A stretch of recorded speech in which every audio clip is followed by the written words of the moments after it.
choisi, qu'il nous a jugés capables, dignes, qu'il nous rend capables de le servir, de lui rendre un culte. Amen. Nous voulons le servir. Le servir avec crainte, avec fidélité, avec sainteté, avec zèle et détermination. Amen. Donc, nous allons continuer ce que nous avons commencé le mardi passé sur le thème « Les églises des temps de la fin ». On avait défini c'est quoi l'église, on avait expliqué un peu qu'est-ce que était la vraie église que Jésus a établie.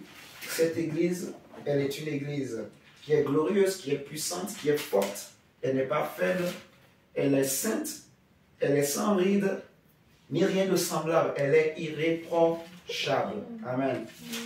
Et cette église est connue de Dieu, elle est cachée en Dieu. C'est une église qui est sans défaut, comme j'ai dit au début. Mais il y a d'autres églises chez qui le Seigneur trouve des choses à corriger et qu'on dira autrement qu'il y a des églises, des assemblées, des frères et sœurs chez qui, en fait, ou plutôt je dirais que, oui, chez qui il y a des choses à corriger au niveau du fondement. En fait, le fondement de la foi chrétienne qui est en eux. Et je veux soulever un point qui est très important, qu'il faut comprendre. Lorsqu'on parle de l'Église, d'après les définitions qu'on a déjà données, l'Église, il y a l'Église universelle, vous voyez, qui est connue de Dieu. Elle est invisible, mais je dirais. La vraie Église, elle est invisible, elle est cachée en Dieu. Seul Dieu connaît la vraie Église. Vous voyez? Ensuite, il y a ce qu'on appelle les églises locales. Les églises locales sont des églises, en fait, justement, qui sont physiques, vous voyez, qui sont, en fait, rattachées à des localités. Vous voyez? Il y a aussi ce qu'on appelle les églises de maison. Donc, il y a aussi l'individu, qu'on appelle aussi une église. Donc, quand on parle d'église, ici, comprenez que ce qu'on a vu le mardi passé, la première partie, on a parlé de cette église qui est cachée, invisible, qui est connue de Dieu seul. Et ensuite, on a commencé par parler des églises locales. Donc, c'est-à-dire la deuxième partie de l'enseignement qui concerne les 7 églises des temps de la fin dont le Seigneur Jésus a parlé dans Apocalypse. Ça parle des églises locales. Là, il est question des églises locales, c'est-à-dire des églises qui sont dans une ville ou dans une maison ou l'individu lui-même. Vous comprenez? Voilà. Parce que la vraie église, il n'y a rien à... Elle est sans tache. Elle est irréprochable. Elle est sainte. Vous voyez? Et d'ailleurs, pour bien comprendre ce que je dis, on va prendre Apocalypse. Apocalypse chapitre 21. Prenons Apocalypse chapitre 21, le verset 9 par exemple. C'est l'un des textes qu'on aurait pu peut-être lire le mardi passé, mais qu'on n'avait pas lu. Donc on va le lire pour comprendre que la vraie Église, elle est cachée, elle est connue de Dieu seul. Donc, Apocalypse chapitre 21, le verset 9, ça va appuyer encore ce qu'on avait vu sur la vraie Église.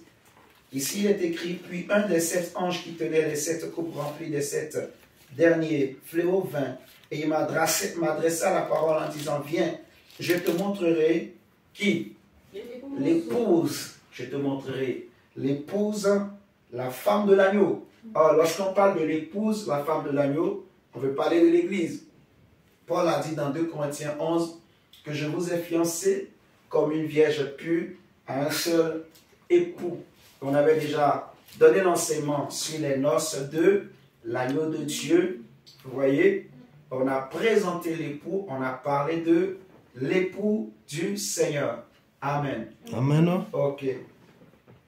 Nous saluons encore tous ceux qui sont connectés.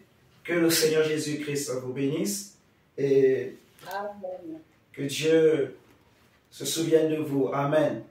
Amen. Amen, amen. Bonsoir, Prince, bonsoir, Koum. Bonsoir tout le monde. Bonsoir tout le monde. Bonsoir. Donc, il est écrit, je suis au verset 10, Apocalypse 21. On a commencé par lire à partir du verset 1. Maintenant, je suis au verset 10 qui dit, et il me transporta en esprit sur une grande et haute montagne. Et il me montra qui la ville sainte, Jérusalem, qui descendait du ciel d'auprès de Dieu, ayant la gloire de Dieu. Vous voyez? Donc, aujourd'hui, la vraie église est cachée en Dieu. Personne ne la voit physiquement. Vous voyez? Il faut être transporté en esprit pour la voir. Vous voyez? Pour que l'apôtre Jean puisse voir la vraie église qui est cachée, connue de Dieu seul, en fait, il a fallu qu'il soit transporté en esprit. Vous voyez? Pour qu'il puisse voir la vraie église. Et on dit que il me montra la ville sainte, Jérusalem, qui descendait du ciel d'auprès de Dieu, ayant la gloire de Dieu. Son éclat était semblable à celui d'une pierre très précieuse, d'une pierre de jaspe, transparente comme du cristal. Elle avait une grande et haute muraille. Elle avait 12 portes, et sur les portes, 12 anges et des noms écrits, ceux des 12 tribus des fils d'Israël. À l'Orient, 3 portes, au Nord, 3 portes, au Midi, 3 portes, et à l'Occident, 3 portes. La muraille de la ville avait 12 fondements, et sur eux, les 12 noms des 12 apôtres de l'agneau. Vous voyez? Si vous voulez, vous pouvez lire, continuer la lecture chez vous, pour l'édification, pour, voilà, apprendre davantage, augmenter la connaissance, la compréhension. Mais comprenez que la vraie église, elle est cachée. Elle est connue de Dieu seul. Et pour la voir, il faut que Dieu te transporte en esprit. Vous voyez? Donc, elle est spirituelle, en fait. La vraie épouse de Christ, elle est spirituelle, mon ami. Vous voyez? Et Paul va dire à Timothée que le Seigneur connaît ceux qui lui appartiennent. Dans 2 Timothée 2, vous voyez? Et on peut le prendre aussi rapidement dans 2 Timothée chapitre 2. Paul dit, le Seigneur connaît ceux qui lui appartiennent, et quiconque prononce le nom du Seigneur, qui s'éloigne de l'iniquité. Donc, 2 Timothée chapitre 2, le verset 19, il est écrit, néanmoins, le solide fondement de Dieu reste debout avec ces paroles qui lui servent de sceau. Le Seigneur connaît ceux qui lui appartiennent, et quiconque prononce le nom du Seigneur qui s'éloigne de l'iniquité. Donc, la vraie église, les personnes, les individus qui font partie de cette vraie église, en fait, ce n'est pas les hommes qui le savent, qui le connaissent. C'est Dieu seul qui connaît. Vous voyez? Donc, aucun homme n'a pas le monopole ou l'autorité de dire à un homme, toi, tu ne fais pas partie de l'église de Jésus-Christ. Vous voyez? Amen. C'est vrai que il y a, comme l'apôtre Paul dira toujours, en fait, le péché de certaines personnes, en fait, on le voit rapidement, à l'œil. Mais pour d'autres personnes, c'est caché. C'est avec le temps qu'on découvre. Vous voyez? Et c'est pareil aussi pour les bienfaits. Donc, si quelqu'un, il a une vie de péché, vraiment que quelqu'un connaît, voilà, on sait que dans cet état de péché, cette personne ne peut pas être sauvée. Vous voyez? Mais, dans le plan de Dieu, peut-être qu'il est comme un brigand, le brigand à la croix, qui a passé toute sa vie dans le péché, et c'est à la dernière seconde, moi je dirais, que lui, sa vie va changer, sa destination a été changée. Vous voyez?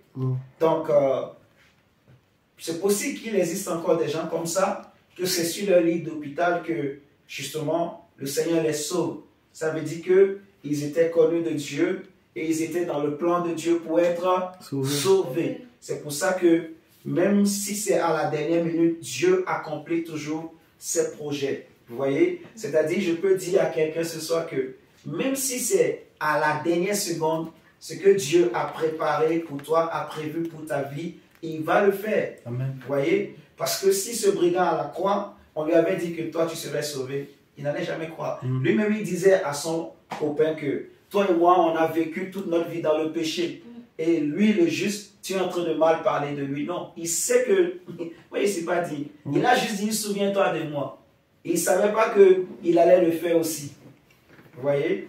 Donc, c'est Dieu qui connaît ceux qui sont sauvés, ceux qui ne vont pas être sauvés, ainsi de suite. Non seulement par la grâce de Dieu, on peut discerner pour dire, voilà, si tu vis dans le péché, on sait que dans cet état, tu ne peux pas être sauvé. Il faut que le Seigneur change l'état, que tu quittes l'état de péché pour te sanctifier, quoi. Vous voyez?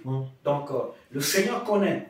Aucun prophète, aucun apôtre, docteur ou pasteur évangéliste ne peut dire que voilà, j'ai excommunié telle personne, à telle personne, voilà, Dieu m'a dit, je l'ai rejeté, machin, machin, tout ça. C'est des blabla, c'est des histoires.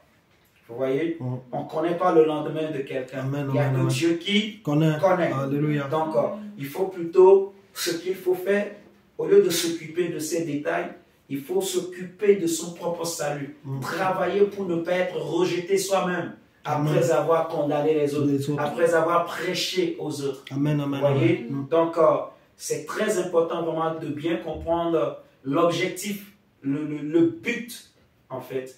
Donc, on va continuer. Là, j'ai expliqué un peu que l'Église, la vraie Église, elle est cachée, elle est connue de Dieu seul. Et les membres de cette Église, c'est Dieu seul qui les connaît. Ils sont éparpillés dans le monde. C'est des hommes et des femmes des générations passées.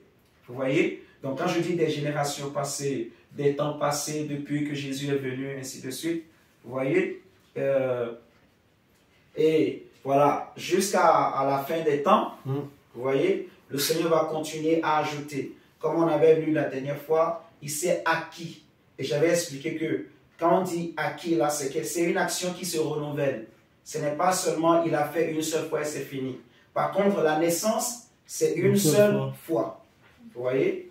Donc, l'Église est née et c'est fini. Mais en ce qui concerne des gens qui vont rentrer dans l'Église, ça continue, ça continue. Ce processus-là, ça se renouvelle. La grâce de Dieu se renouvelle, ainsi de suite, pour les hommes et les femmes. Au nom de Jésus. Ok, on avait dit on va continuer maintenant sur la deuxième partie de l'enseignement qui concerne les 7 églises étant de la fin. On avait parlé de l'église d'Éphèse et de Smyrne. Aujourd'hui, on va parler de l'église de Pergame, de Thyatire, de Sardes, de Philadelphie et de Laodicée. Amen. Ok. Donc, l'église de Pergame, on va prendre donc Apocalypse chapitre. Seigneur, merci pour ta grâce. Apocalypse chapitre 2, le verset 12. Il est écrit à l'ange de l'église de Pergame. Voici ce que dit celui qui a l'épée aiguë à 2 tranchants. Je sais où tu demeures. Je sais que là est le trône de Satan. Tu retiens mon nom et tu n'as pas renié ma foi, même au jour d'Antipas, mon témoin fidèle, qui a été mis à mort chez vous, là où Satan a sa demeure.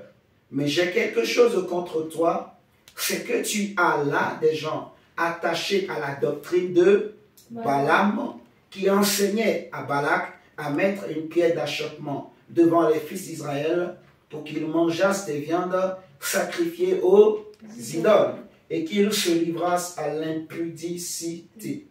De même, toi aussi, tu as des gens attachés pareillement à la doctrine des Nicolaïtes. Réponds-toi donc, sinon je viendrai à toi bientôt et je les combattrai avec l'épée de ma bouche. Que celui qui a des oreilles entende ce que l'Esprit dit aux églises. À celui qui vaincra, je donnerai de la manne cachée et je lui donnerai un caillou blanc. Et si ce caillou est écrit un nom nouveau que personne ne connaît, si ce n'est celui qui le reçoit. Amen. Pour la parole du Seigneur. Amen. Le Seigneur nous dit que, écrit à l'ange de l'église de Pergame. Vous voyez, dans la plupart de ces 7 églises, il y en a 2 que Jésus n'a pas vraiment condamné. Vous voyez, il les a plutôt encouragés. On a déjà parlé de ça. Il y a Smyrne et il y a aussi Philadelphie qu'on va voir tout à l'heure. Vous voyez, mais vous allez voir que la plupart de ces églises, le Seigneur va citer des points positifs, des qualités que ces églises avaient. Et la manière dont Jésus parlait, donc, c'est pour dire en fait qu'il connaissait ces églises. Vous voyez, la vision que l'apôtre Jean avait eue, il va voir un Seigneur, un roi, un chef, un Dieu qui marchait au milieu de 7 chandeliers d'or. Si vous vous souvenez très bien. Et le Seigneur va lui dire que la révélation des 7 chandeliers que tu as vus, et il tenait aussi dans sa main quelque chose. On va le prendre pour bien comprendre que le Seigneur connaît les 7 églises. Si vous prenez avec moi, Apocalypse chapitre 1, le verset 9, il dit, moi Jean, votre frère, et qui est pas avec vous à la tribulation et au royaume et à la persévérance en Jésus, j'étais dans l'île appelée Patmos à cause de la parole de Dieu et du témoignage de Jésus. Je fus ravi en esprit au jour du Seigneur, et j'entendis derrière moi une voix forte comme le chant d'une trompette qui disait, ce que tu vois, écris-le dans un livre et envoie-le aux 7 églises. Donc à Éphèse, à Smyrne, à Pergame, à Thyatire, à Sardes, à Philadelphie et à Laodicée. Il dit verset 12 que je me retournais pour connaître quelle était la voix qui me parlait. Ensuite, et après m'être retourné, je vis quoi? 7 chandeliers d'or. Et au milieu de 7 chandeliers, quelqu'un qui ressemblait à un fils d'homme, vêtu d'une longue robe et ayant une ceinture d'or sur la poitrine. Donc, sa tête et ses cheveux étaient blancs comme de la laine blanche, comme de la neige. Et ses yeux étaient comme une flamme de feu. Ses pieds étaient semblables à de l'airain ardent, comme s'ils eussent été embrasés dans une fournaise. Alléluia. Amen. Et sa voix était comme le bruit de grandes eaux. Il avait dans sa main droite également 7 étoiles. Vous voyez? Donc il marchait au milieu de 7 chandeliers d'or et il tenait dans sa main droite 7 étoiles. Amen. Amen. De sa bouche sortait une épée aiguë, ainsi de suite. Bon, on va voir, le Seigneur va donner l'explication au verset 20.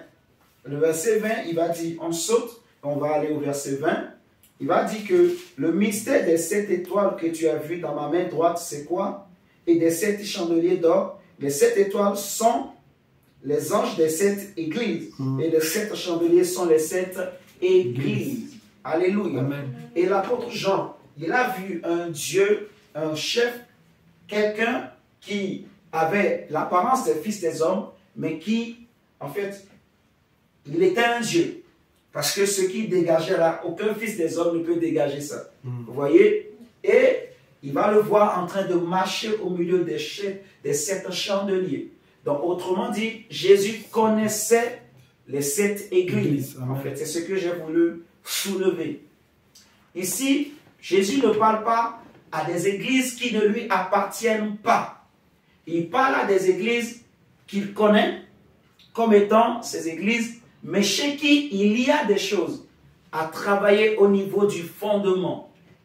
Est-ce que vous me suivez ce soir? Parce qu'on a expliqué que la base, le secret, en fait, de tout, c'est le fondement. En fait, c'est la foi. Vous voyez? Le secret, c'est la foi. Parce que c'est la foi qui nous permet d'être sauvés.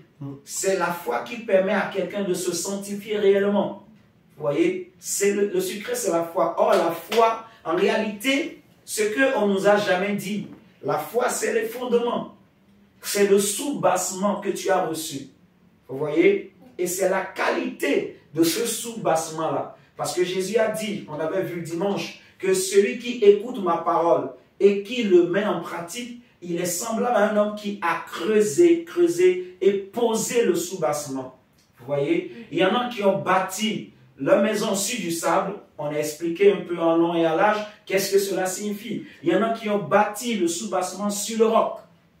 Vous voyez? Donc sur Christ lui-même. On a vu mardi, Jésus dira que tu es Pierre, tu es ce roc, en parlant de lui-même, sur qui je bâtis mon ecclésia, mon église. Amen. Amen. Donc, la vraie église de Jésus, non, je dirais plutôt, les 7 églises ici sont des églises qui sont connues du Seigneur.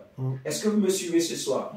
Ça ne veut pas dire, en fait, c'est des églises que Jésus connaît mais chez qui il y a des choses à corriger, sans lesquelles ces églises ne peuvent pas être sauvées. Est-ce que vous voyez la différence? Ce n'est pas le cas pour une église où on va dire qui n'a jamais été connue de Dieu. C'est des églises qui ont bien commencé, en gros en fait. C'est des églises qui ont bien commencé, mais pendant leur cheminement, au cours de la route, il s'est passé des choses et chacun a pris une direction donnée. Est-ce que vous suivez? Maintenant, l'église de Pergame, le mot Pergame, c'est un mot grec qui veut dire Pergamos. Donc ça s'écrit P comme Paul, E comme Eunice ou Euloge, R comme Romaric, G comme Gabriel, A comme Anatole, M comme Matthieu.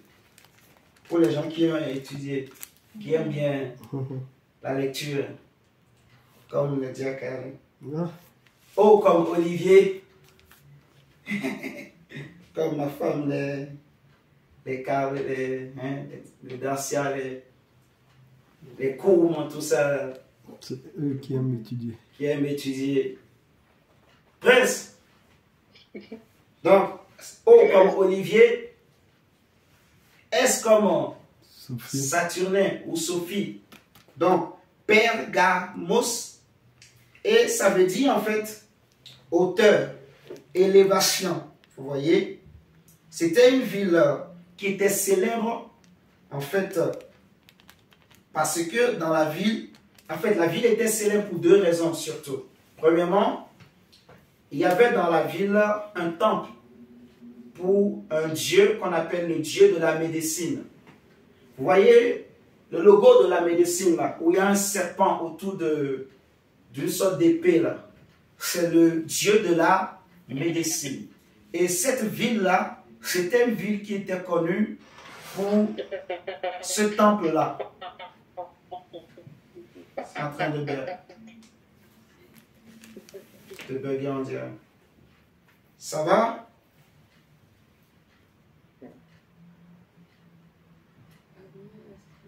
À demain. Est-ce que ça va comme les autres? Oui, moi ça va, j'écoute. Ok. Donc c'est l'autre qui s'est connecté avec ce nom. Ok. Donc, je disais que la ville, elle est connue, elle était célèbre pour deux raisons. Premièrement, pour le sanctuaire, le temple de ce Dieu-là, qui était dans la ville, et le Dieu de la médecine. Et ensuite, elle était connue aussi pour une deuxième raison. C'était dans la ville qu'on fabriquait les parchemins. La ville était connue pour le temple de ce Dieu de la médecine, vous voyez, et aussi pour les parchemins. C'était une ville qui s'était spécialisée dans l'invention du parchemin, et c'est là que ça se fabriquait. Vous voyez, les parchemins. Donc, vous comprenez avec moi que déjà par rapport à la ville, il y avait un problème. Il y avait une forteresse qui était dans la ville. Vous voyez, comme on avait vu avec Éphèse, il y avait déjà une divinité qui était à Éphèse et qui, quelque part, a combattu, vous voyez, l'église locale. Vous me suivez ce soir? Également pour Pergame, le Seigneur va dire à l'église de Pergame que je sais que là est le trône de Satan, en parlant du serpent ancien. Vous voyez, le dragon ancien. Il va dire, je sais que là, je sais où tu demeures, je sais que là est le trône de Satan. C'est juste pour dire que dans la ville, je sais que le diable règne dans la ville. Le diable domine dans la ville. Le diable contrôle la ville. En fait, c'est une domination du diable, une forteresse. C'est ce qu'on appelle une forteresse, une domination. Vous voyez? Et il dit, tu as retenu mon nom, tu retiens mon nom, et tu n'as pas renié ma foi. Même au jour d'Antipas, mon témoin fidèle qui a été mis à mort chez vous. Là où Satan a sa demeure, là où il habite, là où il habite, ça veut dire qu'il règne, il siège sur la ville. Mais le Seigneur dit, Donc, on voit qu'il y a eu des compliments que le Seigneur a fait à l'église. Donc, c'est une église qui est persévérante. C'est une église qui retient le nom du Seigneur. C'est une église, on peut dire, qui s'est battue pour le royaume de Dieu à un moment donné. Vous voyez? Mais le problème, c'est qu'il y avait un souci au niveau du fondement. Et comprenez et retenez ce soir, mes chers amis. Le Seigneur dit, ce que j'ai contre toi, église de Pergame, c'est que tu as chez toi des gens attachés à la doctrine de Balaam et ensuite à la doctrine des Nicolaïtes. Vous me suivez ce soir? On a dit, Pergame, ça veut dire élévation, hauteur. Donc, il y a un problème au niveau de la doctrine. Parce que le Seigneur, ce qu'il reproche à cette église, c'est qu'il y a eu de mauvaises doctrines qui circulent dans cette église. Il y a eu de mauvaises doctrines qui sont nées. Vous voyez? Il y a eu de mauvais enseignements qui sont en train d'être donnés dans cette église. Et cette église laisse cela faire. C'est ça ce que Jésus est en train de dire autrement. C'est qu'il y a des mauvais enseignements qui sont en train d'être donnés. Il y a de mauvaises doctrines qui sont en train d'être enseignées. Et tu croises les bras. Toi, l'ange de l'église de Pergame, tu n'as pas réagi. Tu n'as pas dit je ne suis pas pour. Tu n'as pas dit je suis contre. Tu laisses faire. Vous voyez ce que je suis en train de dire. Et c'est quoi la doctrine de Balaam? Balaam, premièrement, c'était un faux prophète. En fait, c'était un prophète de la Bible. La Bible en parle. On l'appelle Balaam, fils de Péor. Vous voyez? Un homme qui voit les visions du très haut, ainsi de suite, comme lui-même, il s'est défini. Mais en réalité, Balaam, la Bible dit que c'était un devin. La Bible dit que Balaam est un devin. Or, le mot devin, ça veut dire c'est un féticheur. Est-ce que vous suivez ce soir? C'est un faux prophète. C'est comme celui qu'on appelle Bar Jésus dans Actes des Apôtres, qui étonnait tout le peuple, au point que le peuple disait que celui-là est la grande puissance de Dieu. Jusqu'au jour où Philippe l'évangéliste est arrivé pour le confondre. Vous me suivez ce soir? Donc Balaam était regardé comme étant un grand prophète, un homme, ce qu'il dit s'accomplissait. Il voyait des grandes choses. Il avait la grâce. Vous voyez? Il avait la grâce de Dieu. Il avait cette grâce de Dieu. C'était le don qu'il avait, c'était vraiment un don qui venait de Dieu, mais seulement que c'était un faux prophète. Est-ce que vous comprenez? C'est ça. Il avait le don. C'était un vrai don qui venait de Dieu, mais c'était un faux prophète. Vous voyez? Et Jésus dit que Balaam, qu'est-ce qu'il faisait? Il enseignait à Balak à mettre une pierre d'achoppement devant les fils d'Israël pour qu'ils mangeassent des viandes sacrifiées aux idoles et qu'ils se livrassent à l'impudicité. Vous voyez? Le mot Balaam, ça veut dire en fait celui qui avale.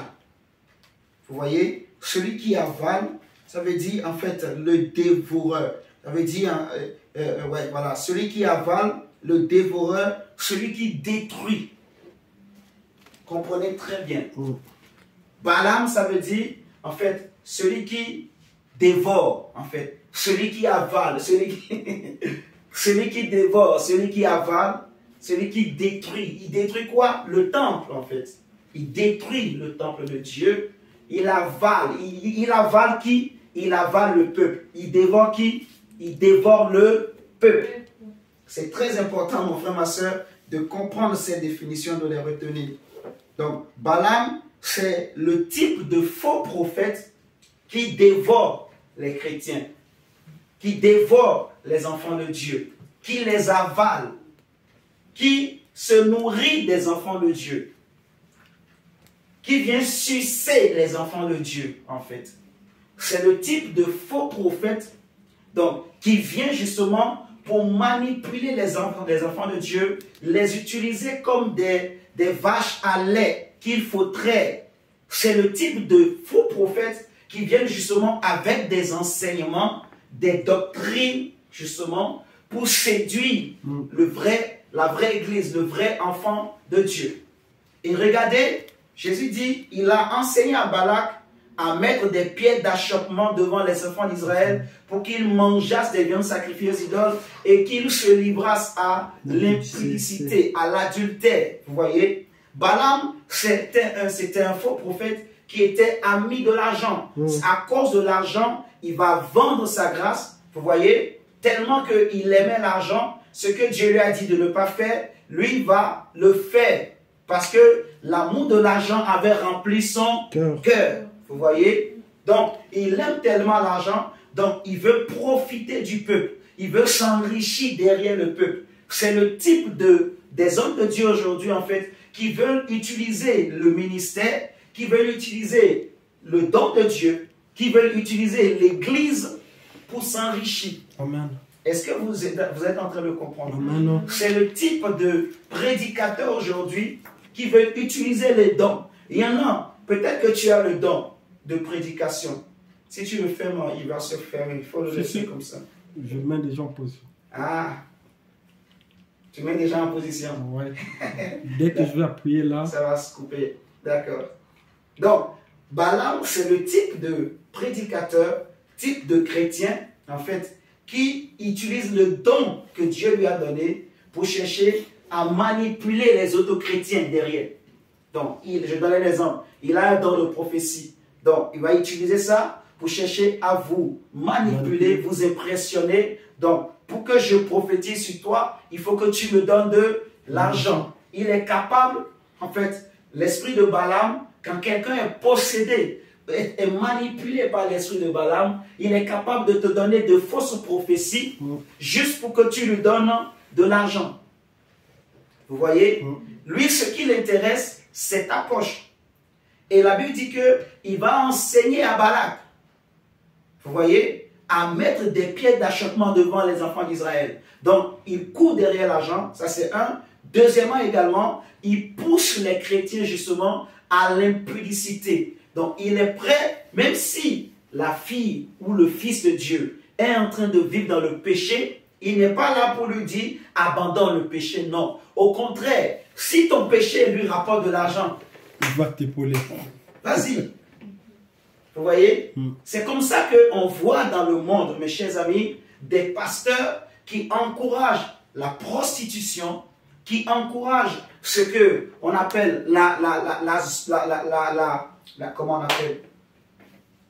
Ah, Seigneur, le mot m'échappe souvent quand je veux parler de ça, mais ça va revenir. En fait, il pousse les chrétiens à pratiquer ce que j'appelle, en fait, le péché dans l'église.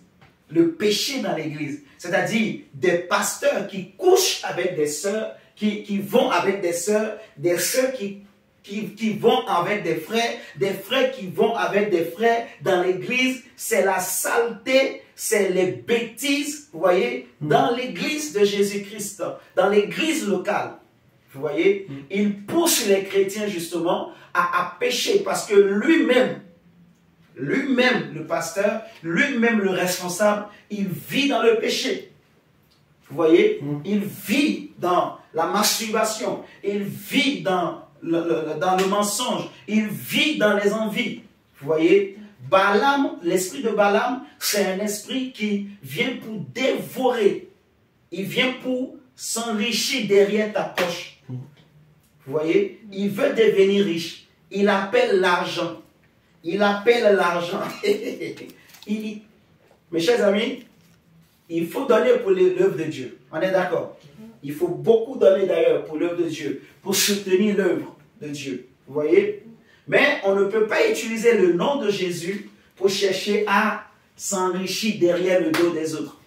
Vous voyez? Non, ce n'est pas biblique.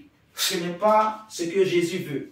Vous voyez, on a vu l'exemple. Quand Jésus est venu, la Bible dit que un jour, en allant à Jérusalem, il va demander à ses disciples d'aller dans la ville et ils vont trouver une ânesse attachée avec un ânon. Il va leur dire d'amener l'ânesse et l'ânon. Et si on vous demande qui vous a demandé d'amener, dites le Seigneur en a besoin, on vous le laissera. Jésus va monter. Et les gens ont acclamé avec des rameaux. Nous connaissons l'histoire. Il est rentré dans Jérusalem. La Bible dit quand il est rentré, il va aller dans le temple. Arrivé dans le temple, il a vu des gens qui étaient là, assis, il y avait des gens qui étaient en train de faire des échanges de monnaie. Vous voyez? Il y avait des gens qui vendaient des animaux, des bœufs, des taureaux, des coqs, des poules, des pigeons. Pourquoi? Parce que dans l'église, en fait, dans le temple, il y a une monnaie, l'argent qui est utilisé dans le temple de Salomon, ce n'était pas la même monnaie qui est utilisée à l'extérieur. Vous devez savoir que, en fait, le temple de Dieu, quand Dieu avait demandé à Moïse de construire son temple, de construire le tabernacle, il y avait une monnaie qui était particulière, spécifique pour le temple. Est-ce que vous me suivez? Il y a une devise, quoi, comme ici en Europe, notre monnaie, celle-là, c'est l'euro. Vous voyez? Au Congo, c'est le franc congolais. Ainsi de suite. Aux États-Unis, chez les Américains, c'est le dollar. Il y a le dollar américain, le dollar canadien, ainsi de suite. Donc, le temple aussi, dans Jérusalem, il y avait la monnaie qui était utilisée à l'extérieur, mais à l'intérieur du temple, la monnaie qu'on utilisait pour acheter ou pour faire des dons, pour donner quelque chose à Dieu, pour donner quelque chose aux sacrificateurs, aux lévites, ainsi de suite, ce n'est pas la même monnaie du dehors. Donc, il faut faire la monnaie, en fait. Je ne sais pas si vous comprenez. Donc, par exemple, tu veux payer la dîme, tu dois prendre ton argent, je donne un exemple. Imaginez que un franc romain, c'est égal à 2 cycles de la monnaie du temple. Si tu veux donner 20 000 cycles, tu vois, il faut que tu fasses la conversion, quoi. Tu vas multiplier par 2, des choses comme ça, tu vois. Donc, eux, ils étaient là pour faire les conversions pour les gens, pour faire les monnaies. Donc, il y avait des gens qui avaient leur table. Donc, c'était devenu leur business. Est-ce que vous êtes en train de comprendre? Également, pour faire des sacrifices dans le temple, la Bible dit, tu ne peux pas amener un animal chétif, malade, à Dieu. Est-ce que vous suivez? Il faut que l'animal soit sans défaut, qu'il soit sans tache. Et il ne doit pas être malade. Donc, il y avait des gens qui avaient leur élevage, qui étaient bien soignés, qui remplissaient les conditions, les exigences que demandait la loi de Moïse. Donc, pour faire gagner du temps à ceux qui veulent faire les sacrifices, donc eux, ils étaient là aussi à l'intérieur. Si tu veux offrir un bœuf de telle taille, ainsi de suite, tu viens, tu payes, il te donne, tu donnes au sacrificateur, il te fait ton sacrifice. Donc, quelque part, on va dire que c'était bien ce qu'il faisait. Est-ce que vous suivez? C'est ça. Il faut vraiment que les chrétiens comprennent bien. C'était bien, parce que ça facilitait la vie des chrétiens. Vous voyez? Mais Jésus arrive, la Bible dit, il prend un fouet, il a commencé par fouetter tous ces vendeurs-là, tous ces changeurs de monnaie. Il a jeté le table par terre, il a ouvert la cage des animaux se sont enfuis, les oiseaux sont partis, les gens ont dit, mais c'est un fou, mais qu'est-ce qui lui arrive? En fait, ce que personne ne pouvait faire, lui il est venu, il commençait pas à dire, ne faites pas de la maison de mon père une maison de voleurs, une caverne de voleurs. Il est écrit, ma maison sera appelée une maison de prière. Est-ce que vous suivez ce soir? Amen. Et donc, ces gens-là qui étaient là, en fait, ce qu'ils ne savaient pas, c'est l'esprit de Balaam. Est-ce que vous êtes en train de comprendre? Qui était en train de les animer. Ce n'est pas mauvais de vendre. Ce n'est pas mauvais de faire du commerce. Est-ce que vous suivez? Mais fais ton commerce hors du lieu de prière. Là où il y a la prière, c'est la prière. Donc vous imaginez, les gens viennent à l'église pour prier, mais toi tu viens aussi à l'église, tu es là pendant que tu pries. Bon, tu dois me donner 100 €. Tu dois me donner 200 €. Tu dois... Donc, on est là, on fait des tontines à l'intérieur de l'église. Le tour, c'est mon tour aujourd'hui. Alors qu'on est en train de prêcher, mais c'est mon tour aujourd'hui. Donc, tu n'es pas concentré. La grâce est là, mais toi, ton esprit est sur la tontine. Tu es en train de penser ce que tu vas ramasser à la fin du culte. Vous voyez? Donc, c'est ça que Dieu condamne. Dieu ne dit pas qu'il ne faut pas faire des affaires entre chrétiens. Est-ce que vous me comprenez? Donc, l'esprit de Balaam, c'est l'esprit en fait qui amène justement ce qu'on appelle les viandes sacrifiées aux idoles dans l'intérieur de l'église. C'est un esprit qui, en fait, il amène, en fait, l'idolâtrie. Vous voyez, il amène les œuvres de la chair dans l'église. Vous voyez, et il pousse les chrétiens donc à pratiquer le péché, justement, l'esprit de Balaam. Vous voyez, tous ces exemples que je donnais, donc des pasteurs qui vont avec des sœurs, tout ça, des chrétiens, des chantres qui, voilà, vous connaissez toutes ces choses. Les chantres qui sortent avec des sœurs, ainsi de suite, c'est l'esprit de Balaam qui est derrière tout ça là. Et Jésus est contre. Et malheureusement aujourd'hui, il y a des églises en fait, il y a des hommes de Dieu, il y a des serviteurs de Dieu qui sont influencés par cet esprit en fait. Il y a des familles, des églises locales, des chrétiens et chrétiennes qui sont animés par cet esprit, qui sont influencés. Donc, ils avaient bien commencé, vous voyez, ils avaient bien commencé comme les enfants d'Israël, ils avaient bien commencé, mais à la fin, ils ont commencé par mettre dans l'église des étables pour changer des monnaies, pour vendre des pigeons, des moutons, des bœufs, vous voyez, pour faire du commerce à l'intérieur de l'église. La Bible dit que ma maison sera appelée une maison de prière. Ta vie doit être une vie de prière. Vous voyez, la Bible dit que l'or et l'argent appartiennent à notre Dieu. Donc, même si je n'ai pas besoin de courir derrière l'argent, il dit, il va ordonner à la bénédiction de nous suivre. Vous comprenez? Voici les signes et les miracles qui accompagneront ceux qui auront cru. Donc, je n'ai pas besoin de courir derrière l'argent. Non, l'argent va courir derrière moi. Amen. Jésus a dit, cherchez premièrement le royaume de Dieu et sa justice et toutes les autres choses. Que ce soit la richesse, que ce soit l'abondance, que ce soit les grosses voitures, que ce soit, toutes ces choses vont venir après. On voit aujourd'hui des hommes de Dieu, c'est maintenant un combat. Si lui il achète une grosse voiture, moi aussi je vais acheter une grosse voiture. Si lui il achète une maison, moi aussi il faut que je me bats. Donc ça fait des jalousies, des combats. Donc on n'est plus là vraiment pour la prière. Or on se réunit, c'est pour rendre culte à Dieu. Amen. On se réunit, c'est pour élever le nom de Jésus. Amen. On se réunit, c'est pour recevoir la grâce de Dieu. On n'est pas là pour faire des guerres comme les gens qui sont dans le monde. On ne peut pas ramener les choses qu'on a vues dans le monde dans le lieu de prière. Non. Amen, amen, amen. Le lieu de prière doit être consacré, doit être sanctifié. Alléluia. Amen. On ne peut pas faire de l'église de Dieu une maison de voleurs, une maison de brigands, une maison de trafic. Non. L'église de Dieu est un lieu de prière. Amen, amen, amen. Alléluia. Amen. Et c'est le problème que le pape Pergame avait. Il y avait les gens qui étaient attachés, qui aimaient en fait cette doctrine-là de Balaam. Il y avait des gens qui aimaient aussi la doctrine des Nicolaïtes. Les Nicolaïtes, c'est qui? Les Nicolaïtes, en fait, ça veut dire, Nicolaïte, ça vient d'un mot grec qui veut dire Nicolaos.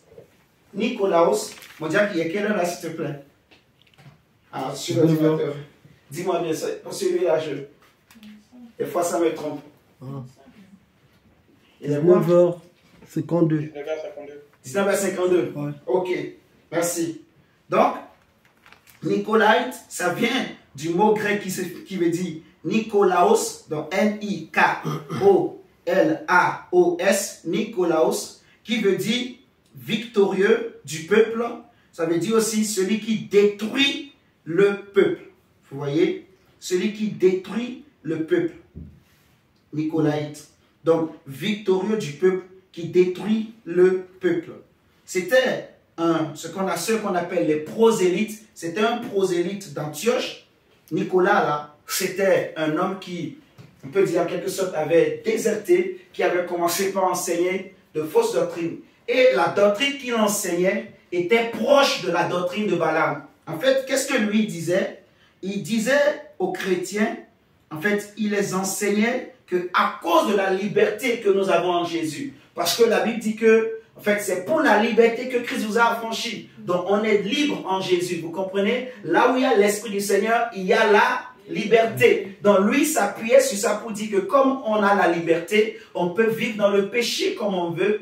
Tu vois, la grâce est là, c'est par grâce que nous sommes sauvés. Donc même si je vis dans mon péché, Dieu va me sauver. Je ne sais pas si vous êtes en train de comprendre. C'était des enseignements comme ça que cet homme, il avait amené. Donc, il poussait les chrétiens à croire que, voilà, Jésus, la grâce est là, j'ai la liberté en Jésus, donc je suis libre, je peux faire ce que je veux, même si je reviens après, Dieu va me pardonner, tu vois. Je vais être sauvé parce que Jésus est déjà mort pour moi. Jésus a pris tous mes péchés, Jésus a pris toutes mes fautes, même le péché que je commets aujourd'hui, Jésus a déjà pris, même le péché que je vais commettre demain, Jésus a déjà pris, il est déjà mort pour moi, il a déjà tout accompli. C'était ça, son message, son enseignement. Et c'était une fausse doctrine. Vous voyez? Donc, c'était la même chose avec Balaam. Lui, il poussait les chrétiens à manger les viandes sacrifiées aux idoles, donc à manger dans les temples, et il les poussait aussi à commettre des actes immoraux. Vous voyez? Et donc, c'est pour ça que le Seigneur dit, tu as chez toi des gens qui sont attachés à la doctrine de Balaam et à la doctrine de Nicolaïte, parce que les deux se ressemblent. Vous voyez? Nicolaïte, lui, il vient pour détruire, pour dominer sur le peuple. Vous voyez? Pour contrôler le peuple, justement. Il vient pour prendre le dessus. Il est, on dit, victorieux du peuple. Celui qui a triomphé du peuple. Celui qui contrôle le peuple. Tu vois? C'est le type d'homme de Dieu ou de chrétien, en fait, qui aime dominer les autres. Tu vois? Dominer les autres, les impressionner, tu vois, prendre le dessus sur eux. Mais en réalité, ce qu'il communique, tu vois, ce n'est pas la vie. Il va pousser ces chrétiens justement à pécher, à vivre dans le péché, à vivre dans la peur, à vivre dans le mensonge. Vous comprenez ce soir? Donc, la doctrine des Nicolaïtes, c'est la même chose que la doctrine des Balaam. C'est à peu près la même chose. Ok, maintenant, on va parler de l'église de Thyatire. Ça veut dire que l'église de Pergame, c'est une église qui est connue de Dieu, mais au niveau du fondement, il y a des faux enseignements comme ça. Vous voyez, il y a des enseignements qui sont donnés justement pour pousser les chrétiens à trop s'attacher à l'argent, à trop s'attacher, en fait, à penser que voilà, parce que Jésus a déjà tout accompli, on peut vivre dans le péché, on peut faire tout ce qu'on veut, Dieu va nous pardonner, ainsi de suite, tu vois. Il y a des pasteurs comme ça aujourd'hui. Donc, même si quelqu'un est en train de pécher, ils sont toujours là en train de dire, oh non, la grâce est là, ah, la grâce est là, ma soeur, Dieu va faire grâce, ma soeur, Dieu va, mon frère, Dieu va faire grâce, mon frère, Dieu va faire grâce. Tant que tu donnes la dîme, il n'a pas le courage de te dire, abandonne ton péché, abandonne le mal. Est-ce que vous suivez ce soir? Amen. Voilà, tant que tu fais ce que lui, il aime, tu lui donnes l'argent, tu lui donnes à manger, tu lui achètes des choses, tu lui achètes des voitures, tu lui achètes des maisons, tu bénis, tu achètes des vêtements à sa femme, tu achètes des vêtements à ses enfants, tu achètes des vêtements à sa maman, à son mari, tu lui donnes l'argent pour les vacances, tu l'amènes en vacances, tu vois, tu lui fais des surprises, tu lui achètes des cadeaux, tu l'appelles papa, tu vas au marché, tu viens seulement papa, j'ai trouvé une jolie chemise, je t'ai amené papa, tiens, ah ma fille, que Dieu te bénisse. Donc, même si la fille est dans le péché, ma fille, Dieu va faire grâce. Il ferme les yeux parce qu'il y a la doctrine de Nicolaïte et la doctrine de Balaam qui est déjà rentrée. Il y a un mauvais enseignement en fait, tu vois. La Bible dit, mon peuple, sortez du milieu d'eux. Vous voyez, répentez-vous. C'est ce que Jésus a dit, répentez-vous parce que le royaume de Dieu est proche. La Bible dit que tous ont péché et sont privés de la gloire de Dieu. Si quelqu'un vit dans le péché, il va aller en enfer. Si quelqu'un meurt dans le péché, il va aller en enfer. Dieu ne fait exception de personne. Il est vrai que nous sommes dans le temps de la grâce. Vous voyez, nous sommes dans le temps de la grâce. Mais la grâce de Dieu ne nous donne pas cette liberté-là d'aller pratiquer librement le péché. Non. Vous voyez, celui qui pratique consciemment le péché, c'est ce qu'on appelle une iniquité qu'il est en train de vivre. Celui qui il sait que ça c'est un péché, mais il est dedans, il ne veut pas quitter. Là, il n'y a plus la grâce de Dieu. Tu es en train de pratiquer l'iniquité. Et ton état est pire que quelqu'un qui... Parce que nous branchons tous d'une manière ou d'une autre. Si quelqu'un, tu tombes, c'est indépendamment de ta volonté. Dieu te comprend. Le Seigneur sait que tu ne fais pas volontairement, tu vois. Donc, il va t'aider, il va te faire grâce et il va te donner la force pour sortir de ce péché. Mais il y a des chrétiens qui savent que ça, c'est mal. Ils savent que voler, c'est pas bien. Elle sait que l'impudicité, c'est interdit dans la Bible. Tu as goûté une fois aux fruits interdits. Ah, tu as trouvé que c'est trop bon. Mais papa et maman n'ont pas vu. Les grands frères n'ont pas vu. Personne ne sait. Alors la deuxième fois, tu prends aussi un manteau, tu te couvres pour que personne ne te voie. Tu vas goûter encore. Mais demain, tu viens à l'église pour chanter. Tu commences à sauter devant nous pour nous faire croire que toi, tu es saint. Tu commences à pleurer. Je t'aime, je t'aime. Dieu n'est pas là. Je ne sais pas si vous me suivez ce soir. Si tu meurs dans cet état, mon frère, ma soeur, tu vas aller en enfer. Si tu vois un homme de Dieu qui, à cause des présents, il ferme les yeux sur ton péché, fuis cet homme de Dieu. Il ne t'aime pas. Est-ce que vous me comprenez ce soir? Amen. Là, je ne veux pas trop faire l'évangéliste, tout ça. Je suis en train d'enseigner vraiment pour qu'on comprenne bien les choses. Ok. Je pense que peut-être on va continuer encore dimanche. Parce qu'il y a beaucoup de choses vraiment à dire sur chaque type en fait d'église. Vous voyez, il y a beaucoup de choses à dire. Il y a beaucoup de choses. On va prendre, on va faire, là on a parlé de l'église de Pergame. On va parler de l'église de Thyatire, par la grâce de Dieu. Donc, Apocalypse chapitre toujours 2, on va lire du verset 18 au verset 29. La Bible dit, écrit à l'ange de l'église de Thyatire, voici ce que dit le Fils de Dieu, celui qui a les yeux comme une flamme de feu, et dont les pieds sont semblables à de l'airain ardent. Je connais tes œuvres, ton amour, ta foi, ton fidèle service, ta constance et tes dernières œuvres plus nombreuses que les premières. Vous voyez? Donc c'était une église qui était connue de Dieu. Et le Seigneur, quelque part, appréciait ce que cette église faisait. Mais le verset 20, Jésus va dire que malgré que tes dernières œuvres, ça c'est fort, tes dernières œuvres sont plus nombreuses que les premières. Donc c'est une église qui vraiment, je peux dire, gagnait beaucoup d'âmes pour le Seigneur. C'est une église qui élevait le nom de Jésus partout. Vous voyez, c'était une grande église. Il y avait beaucoup de gens qui se convertissaient au travers de l'église de Thyatire. Vous comprenez? Il dit, tes dernières œuvres, je sais, sont même plus nombreuses que les premières. C'est une église qui avait la croissance, qui avait la gloire. Vous voyez? C'était une église vraiment respectable, respectée dans la ville.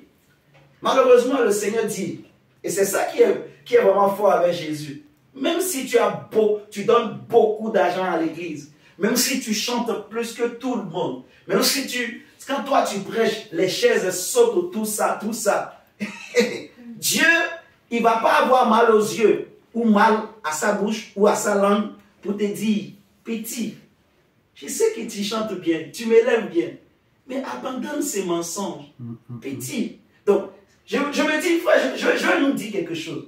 Si toi, tu crois que tu es un vrai prophète, un vrai apôtre, un vrai pasteur, évangéliste, docteur, tu as rempli des stades, tu as rempli je ne sais quoi, et tu sais que tu vis dans les mensonges, une fois, deux fois, plusieurs fois, mais tu n'abandonnes pas. Donc, je me pose une question. Est-ce que vraiment Dieu te parle? Parce que si Dieu te parle, si Dieu veut te sauver, en fait, je vais vous expliquer une chose. Nous, les prédicateurs, normalement, quand on prêche, on se prêche à nous-mêmes. Donc, ce que je viens prêcher, Dieu me l'enseigne moi-même d'abord. Et si je suis un prédicateur mature, je le mets en pratique moi-même d'abord. Donc, je n'enseigne pas que les autres, je m'enseigne moi-même. Vous voyez, la révélation commence par moi-même. La transformation commence par moi-même. Maintenant, si moi, je ne commence pas seulement à enseigner les autres, pas seulement voir leur péché. C'est dangereux. Ça veut dire que Dieu m'a déjà tourné les dos, mais je ne sais pas. Parce que Dieu est capable d'utiliser même un panier pour sauver quelqu'un. Vous me suivez? Dieu est capable d'utiliser une vache pour sauver quelqu'un.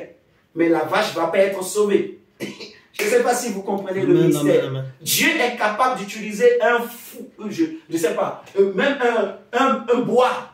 Dieu peut passer par un vent qui souffle pour interpeller quelqu'un. La personne comprendra que Dieu est en train de me parler. Répands-toi, abandonne. Il va se mettre à genoux, il va commencer à pleurer. Il s'est converti, c'est fini. Il est tombé, il meurt, il va au ciel. C'est fini. Vous comprenez? Donc, si je prêche, je reçois des enseignements. Je ne vois que les autres. Mais moi-même, je ne me remets pas en cause. Ça veut dire que peut-être Dieu m'a rejeté. Peut-être que ça ne veut pas dire que je suis parfait. Non. Je ne sais pas si vous êtes en train de comprendre. Je dois moi-même me remettre en question. Ce que je prêche pour les autres, je dois aussi le prêcher à moi-même. C'est un mystère. C'est un secret, en fait, que chacun de nous doit garder. Vous voyez, on va prêcher dehors pour que les gens donnent leur vie à Jésus. On va prêcher à nos amis, à nos proches pour qu'ils donnent leur vie à Jésus. Mais ne sois pas seulement celui qui prêche les autres. Prêche à toi-même. Vous voyez, cherche à te sauver. Même si tu n'as pas gagné aucune âme à Jésus. Mais si tu gardes la foi jusqu'à la fin, tu vas être sauvé. Je ne sais pas si vous comprenez. C'est bien de prêcher l'évangile. Vous voyez? Mais ce n'est pas parce que tu as bien prêché, tu as beaucoup prêché, tu as prophétisé, tu as fait ci, ça, là, que tu vas être sauvé. Non. Ça va participer à ton salut. Mais premièrement, c'est toi que Dieu veut sauver avant de penser aux autres. Vous me comprenez ce que je dis ce soir? C'est toi. Paul dira, en fait, je traite durement mon corps pour que je ne sois pas rejeté après avoir prêché aux autres. C'est un mystère que un prédicateur doit comprendre. Qu'est-ce que Paul vous dit par là? Rejeté après avoir prêché aux autres. Donc je peux prêcher et les autres vont être sauvés, mais moi-même, Dieu me rejette. Ça veut dire que ce que je prêche aux autres, je dois me prêcher moi-même. C'est ce que Paul veut dire. Je ne dois pas dire seulement aux autres, répands-toi moi-même. Vous voyez? Donc, ces lettres pour les églises, ça parle des églises locales. Vous voyez? Ça concerne les églises de maison et aussi l'église en tant qu'individu. Et en tant qu'individu, nous sommes tous concernés. Des prédicateurs au bébé dans l'église, vous voyez? Du bébé jusqu'au prédicateur. Femmes et hommes, nous tous, nous sommes concernés. On est d'accord? Je dois me battre pour ne pas tomber dans ces pièges de l'église, de la doctrine de Balaam, la doctrine des Nicolaïtes. Parce que c'est des esprits. Vous allez bien comprendre. Prenons, on est en train de lire l'église de Thyatire. Elle a fait beaucoup de bonnes œuvres, mais Jésus dit verset 20, mais ce que j'ai contre toi, c'est que tu laisses la femme qui, Jézabel, qui se dit prophétesse, enseigner et séduire mes serviteurs pour qu'ils se livrent à l'impudicité. Amen. Alléluia. Frères et sœurs, en fait, Jézabel, ça veut dire sans cohabitation. Écoute très bien, mon frère, ma soeur, écoute très très bien. Le mot Jézabel, ça veut dire, je répète, Jézabel d'Assia. Note, il faut noter d'Assia Prince. Notez, mes chers amis, notez ces choses. Notez et relisez régulièrement. Ça va vous faire grandir. Le mot Jézabel, ça veut dire sans cohabitation. Sans cohabitation. Sans cohabitation. Sans cohabitation. Je n'ai pas dit 1, 2, 3, 4, 5, 100 fois cohabitation. Je veux dire, qui n'aime pas la cohabitation, quoi. Voilà. Qui n'aime pas la cohabitation. Qui est contre. Ça dit, là où il y a l'esprit de Jézabel, si toi et moi on est ensemble, il ne sera pas content. En gros, c'est ça. C'est un esprit qui ne partage pas. Je vais bien expliquer et vous allez bien comprendre. Jézabel, ça veut dire sans cohabitation. Suivez très très bien, mes chers amis. Ça veut dire sans cohabitation. C'est un esprit qui protège l'idolâtrie. Tu vois? Comme Jézabel, la femme d'Akab, avait protégé les faux prophètes, vous voyez, c'est un esprit qui protège l'idolâtrie et qui persécute les vrais Élie, qui persécute les Élie, qui persécute les vrais prophètes, les vrais enfants de Dieu, qui persécute ceux qui aiment la vérité, qui persécute ceux qui veulent dévoiler ses œuvres.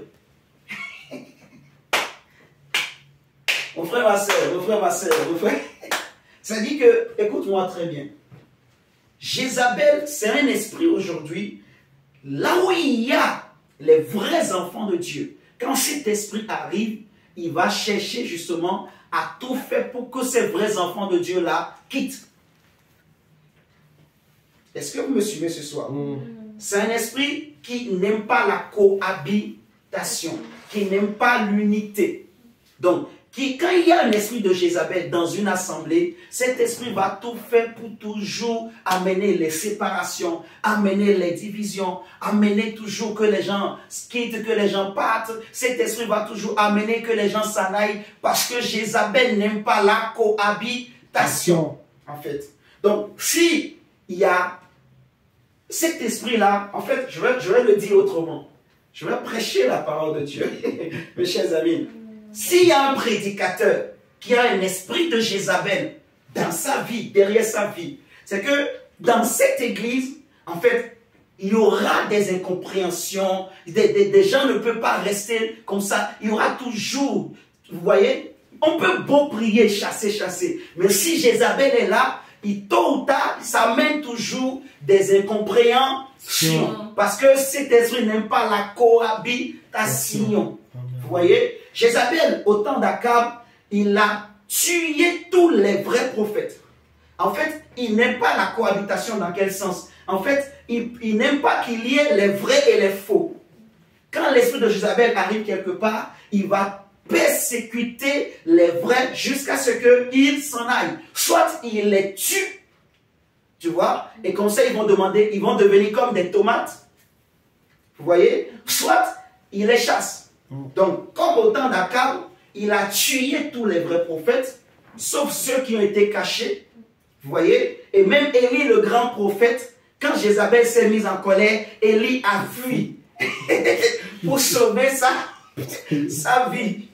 Vous voyez? Et Jézabel protégeait les faux prophètes. Parce qu'on a touché aux faux prophètes, il a menacé Élie. Et Élie, vous imaginez les grands prophètes qui faisaient tomber le feu sur la terre. Élie a pris ses 2 jambes à la tête. Il a commencé par courir. Il a dit à Dieu, je suis fatigué. Tue-moi. Je ne suis pas meilleur que les... À cause de qui? De Jézabel. Donc, ce n'est pas un esprit qu'il faut mépriser, négliger. Il est puissant. Il travaille avec beaucoup de tactiques, de ruses. Tu vois? Quand il est assis quelque part, quand il est assis dans la vie d'un homme de Dieu, tu vois, les gens peuvent t'entourer. Vous voyez? Mais il va tout faire pour que les vrais qui sont avec toi, les vrais qui vont t'aider, en fait, il va tout faire pour les persécuter, soit jusqu'à ce qu'ils vont mourir. C'est-à-dire que si ces gens-là, je vais m'expliquer autrement. Si Dieu met dans une église des hommes qui ont de vrais dons, de vraies grâces, qui vont aider cette église à aller de l'avant, à décoller, à croître. Si l'esprit de Jézabel est là, elle va tout faire pour combattre ces personnes qui ont ces vrais dons, jusqu'à ce que ces personnes vont devenir des tomates. C'est-à-dire que ces dons vont s'éteindre, vont s'étouffer. Les gens là vont rester comme ça. Donc ils vont devenir, je peux dire lourds, ils vont devenir inutiles, tu vois. Ils vont devenir habitués à la légèreté, habitués à la bassesse, habitués à la paresse, parce que Jézabel les a tués. Est-ce que vous suivez ce soir? Ils n'aiment pas les vrais. En fait, les enfants de Dieu qui aiment la vérité, qui veulent être zélés pour la vérité, qui veulent aimer Dieu, qui veulent chercher le Seigneur, quand Jézabel est quelque part, il ne le permet pas. Jézabel n'acceptera jamais qu'il y ait un autre roi. Il faut que ce soit Akab seul qui soit roi. Et il faut que ce soit seulement les faux prophètes qui prophétisent. Si les vrais veulent prophétiser, Jézabel va les tuer. S'il y a quelqu'un d'autre qui veut résister à Akab, Jézabel va le tuer. Jézabel va dire à Akab, mais qui est cet homme qui n'a pas voulu te vendre son terrain? Est-ce que c'est toi qui es roi ou bien c'est lui? Laisse-moi, je vais régler l'affaire. Est-ce que vous comprenez? Donc Jézabel n'aime pas la cohabitation. Et il combat les vrais enfants de Dieu. Il persécute en fait. C'est comme ça qu'aujourd'hui, mes chers amis, dans le monde entier, il y a des églises, des hommes de Dieu. Et quand je dis Jézabel, mes chers amis, il ne faut pas voir que automatiquement, il n'y a que les femmes. Non, c'est un esprit. Donc même un homme peut être animé par un esprit de Jézabel. C'est un esprit jaloux. Vous voyez, il n'aime pas la cohabitation, donc il est très jaloux. Il est très très jaloux, Jézabel. Donc, quand un homme de Dieu ou une femme de Dieu est animé par un esprit de Jézabel, il est jaloux, elle est jalouse de tous les autres. Même si l'autre frère n'a rien, elle va être jalouse. Il suffit seulement que le frère là, il lit bien la Bible et que les yeux regardent l'autre frère, il va être jaloux. Elle va être jalouse. Est-ce que vous êtes en train de comprendre? Parce que Jézabel ne supporte pas la cohabitation. Jézabel ne supporte pas qu'on regarde d'autres. Il faut que les gens regardent seulement à son Akab. Je ne sais pas si vous êtes en train de décortiquer. Jézabel n'aime pas qu'on regarde l'autre. Il faut qu'on regarde seulement son Akab. Donc c'est un esprit jaloux qui n'aime pas la cohabitation. Quand on dit cohabiter, c'est-à-dire qu'il ne supporte pas que quelqu'un d'autre ait un don, une grâce qui peut peut-être, voilà, le dépasser ou peut-être l'égaler. Non, il faut que ce soit lui seul qui soit à la tête. Est-ce que vous comprenez? Ça, c'est Jézabel. Ne va pas chercher loin, mon frère, ma soeur. La Bible se démontre elle-même. La parole de Dieu, elle enseigne des choses. Vous comprenez? Jésus dit à l'église de Thyatire, je connais, là où tu habites, je connais tes œuvres. Je te connais, je te connais. Il dit, je connais tes œuvres, ton amour, ta foi, ta fidélité. Donc c'est une église qui aimait Dieu, qui avait la foi. Vous voyez? C'est une église qui avait bien commencé, l'église de Thyatire. Vous me comprenez? C'est une église, voilà, ton fidèle service, qui était fidèle quand même.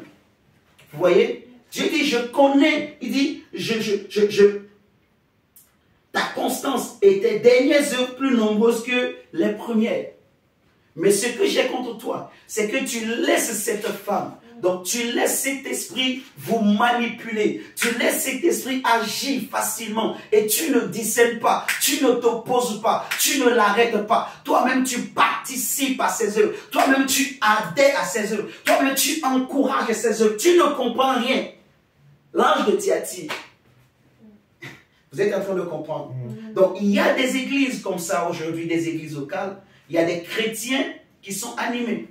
Quand tu es un chrétien, et tu es jaloux de ton frère, de ta soeur, il y a un esprit de Jézabel derrière toi. Dès que tu vois seulement un frère, il a acheté une chaînette, tu es jalouse dans l'église. Tu veux que quand tu viens à l'église des dimanches, que tout le monde te regarde toi, que les gens te disent, ah, tu es bien habillé. Quand on dit à quelqu'un d'autre à côté de toi, tu es bien habillé, c'est fini, on a gâté ta journée, c'est fini, tout ce que tu as entendu là, c'est sorti de l'autre côté, tu vois. Donc, ta jalousie va s'enflammer, s'animer. Donc, maintenant tu vas rester hypocrite. On va te dire, mais qu'est-ce que tu as? Non, ça va, c'est la fatigue. Même le dimanche matin là, tu viens, mais tu es fatigué. Toute la journée du dimanche, tu es fatigué. Alors que c'est le week-end. Mon frère, ma soeur, il se passe des choses. Jézabel est là. Quand tu vois un frère, lui, il veut qu'on regarde à lui seul. Et le problème, frères et sœurs, aujourd'hui, c'est que le diable, comme j'ai expliqué, si vous voyez bien la plupart de ces églises, dans les villes, il y avait des forteresses déjà. Il y avait des entités. Vous voyez? Pergame, il y avait cet esprit dont on a parlé, ce Dieu de la médecine. On a vu à Éphèse, il y avait aussi la Diane des Éphésiens. Vous voyez, à Thyatire, ici, je n'ai pas donné peut-être la définition. Thyatire, ça veut dire en fait l'odeur d'affliction. Et Thyatire, donc le mot Thyatire, ça vient du mot grec Thuateira. Donc Thuateira, ça s'écrit T-H-U-A. T-H-U-A-T-E-I-E-I-R-A.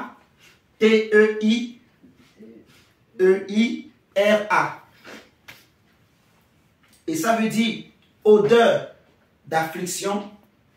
Ça veut dire odeur d'affliction, Thyatire. Et c'était une ville qui était située sur un fleuve. Donc on peut dire sur un fleuve ou auprès d'un fleuve, en fait. Donc c'est pour ça que l'esprit de Jézabel travaille bien avec la sirène des eaux, les esprits des eaux. Les deux travaillent très bien ensemble. La sirène des eaux. Est-ce que vous me suivez ce soir, mes chers amis? Comprenez très bien comment les choses travaillent, en fait. Ils travaillent très bien avec la sirène des eaux. Que ce soit même l'esprit de Balaam, il travaille aussi avec les sirènes des eaux pour amener les gens à commettre des péchés immoraux. Vous voyez, Jézabel, parce que c'est au bord de la mer, donc il travaille aussi avec les eaux, les esprits des eaux, pour amener les gens à manger des viandes sacrifiées aux idoles et à commettre de l'adultère, comme le Seigneur a dit. Vous voyez, donc il donne des enseignements qui poussent les chrétiens à commettre l'adultère. Vous voyez, donc à faire des orgies, ce qu'on appelle des orgies. Je pense que vous connaissez ça. Donc aujourd'hui, il y a des orgies qui se passent dans les églises, mais personne ne le sait. C'est ni vu ni connu. Tu vois, le pasteur couche et le pasteur, il va plutôt avec la femme. Ensuite, il prend la fille de la femme, il fait ses affaires. Ensuite, il prend la cousine, il va faire ce qu'il veut. Et c'est devenu une saleté, c'est devenu une orgie familiale et ecclésiastique. Vous voyez, je ne sais pas quel mot il faut donner. Donc, il se passe des choses. On voit des hommes qui couchent avec des hommes, qui vont avec des hommes, excusez-moi, dans les églises aujourd'hui, en fait. Parce que cet esprit-là est là. Tu vois, cet esprit-là, pour détruire les hommes de Dieu, donc il va les amener justement à ne pas aimer travailler avec d'autres. Il va dire de sa bouche, j'aime ces gens, je veux travailler avec eux, mais pas ses actes, il n'aime pas travailler avec les autres. Je ne sais pas si vous comprenez. Un homme de Dieu qui a cet esprit qui l'anime, qui le combat, qui est derrière sa vie, en fait, il peut dire de sa bouche, j'aime travailler avec les autres, mais il ne supporte pas travailler avec les autres. Il le dit de sa bouche, mais dans les faits, dans les œuvres, il n'arrive pas. Vous voyez? Parce qu'il ne supporte pas que les autres, on les regarde, que les autres, Dieu les élève. Tu vois? Il faut que ce soit lui qui élève. Il faut que ce soit lui qui détermine le niveau de gloire, de l'élévation que tel ou tel frère va avoir. Si ça dépasse ce que lui, il avait prévu, il est jaloux. Il y a des hommes de Dieu qui sont jaloux. C'est triste de le dire, mes frères et sœurs, mais il y en a des prédicateurs, des responsables d'assemblées, mais qui sont remplis de jalousie. Beaucoup ne sont pas délivrés. Beaucoup ne sont pas saints. Je suis désolé. La grâce, c'est la grâce. Quelqu'un peut prêcher, mais en ce qui concerne la sanctification, il y a des choses encore à travailler au niveau de la doctrine, au niveau du fondement. Est-ce que vous me suivez ce soir? Voilà. Donc, le Seigneur dit, voilà, à l'église de Thyatire, on est en train de lire Thyatire, il dit, tu laisses cette Jézabel qui se dit prophétesse. Prophétesse. Elle se dit prophétesse. Et le problème, c'est toujours les prophètes. Prophétesse. Parce que la prophétie est un don excellent. En fait, c'est un don merveilleux, magnifique. Non, la prophétie, c'est bien. Et ce que les chrétiens doivent savoir, la prophétie, ce n'est pas, en fait, la prophétie, même un diacre peut avoir ce don. Ça, je le dis, je le répète, j'insiste. Ce n'est pas seulement parce qu'on appelle tel prophète que non. Même toi-même qui es là, Dieu peut te donner ce Donc, si tu le désires, tu le cherches, Dieu va te donner.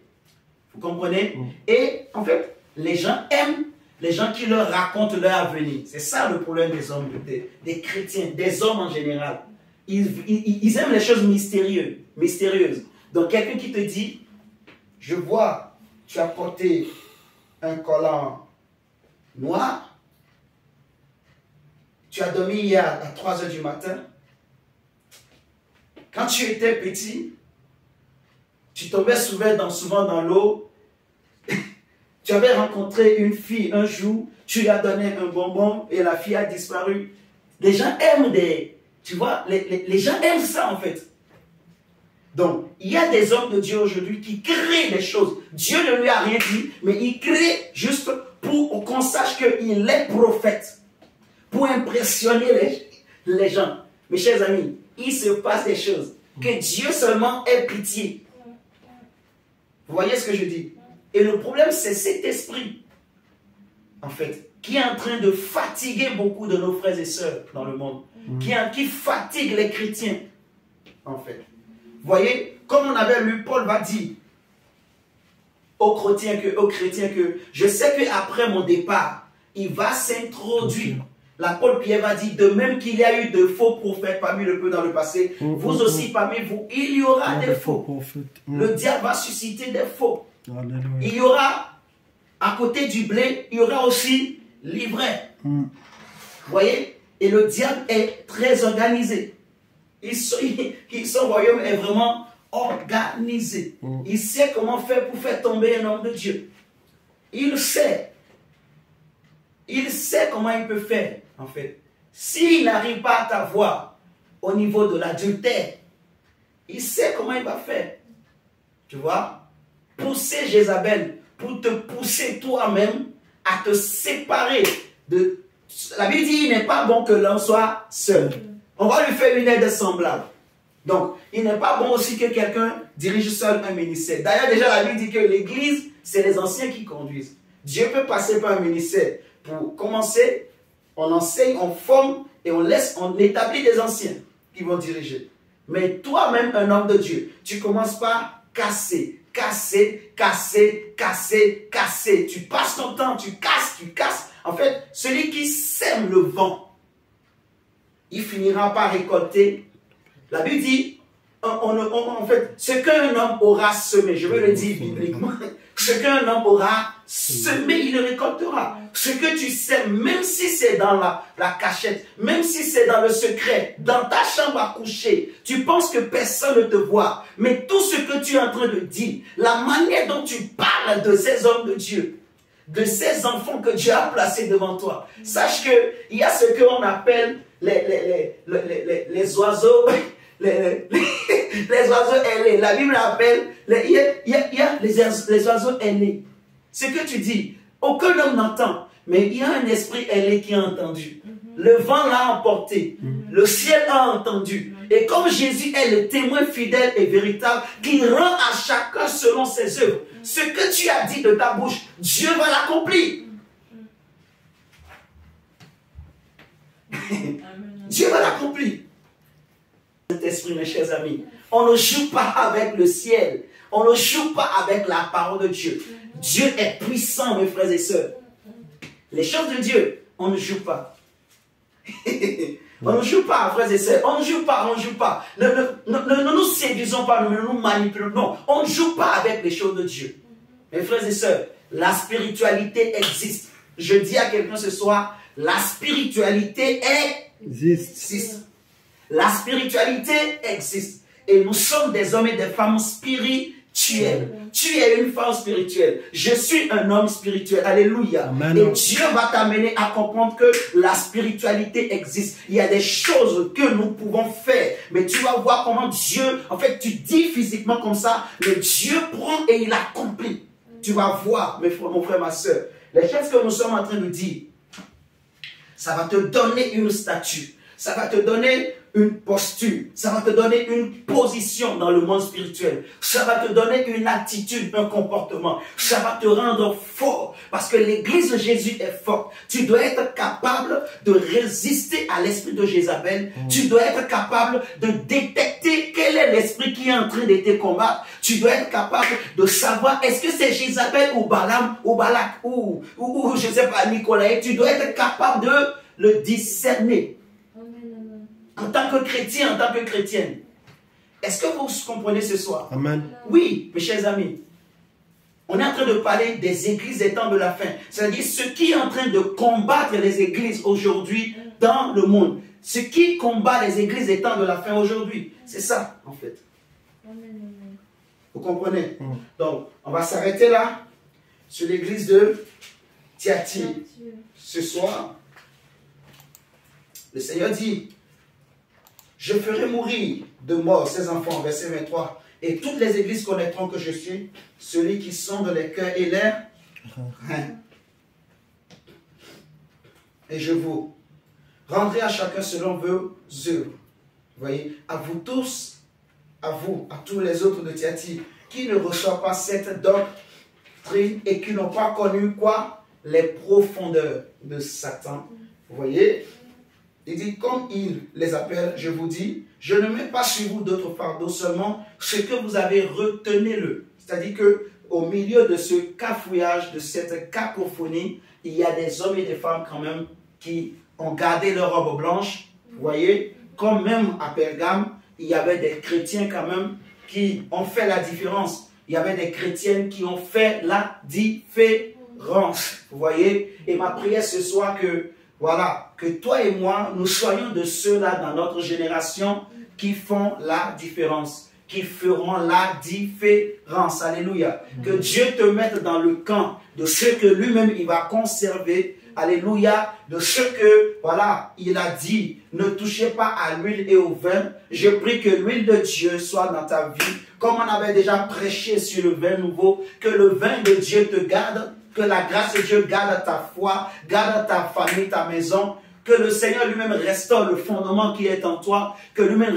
rétablit, que le Seigneur secoue et que tout ce qui n'était pas de Dieu puisse tomber au nom de Jésus-Christ de Nazareth. Je prie que tu sois debout, vaillant héros, vaillante héros, soldat et soldate de Jésus-Christ du royaume de Dieu. Que Dieu te donne l'onction, que Dieu te donne le feu, que le Seigneur te remplit de son esprit, de sa joie, de sa grâce, de sa vie au nom de Jésus-Christ Nazareth. Donc, on va s'arrêter là. Que le Seigneur Jésus vous bénisse.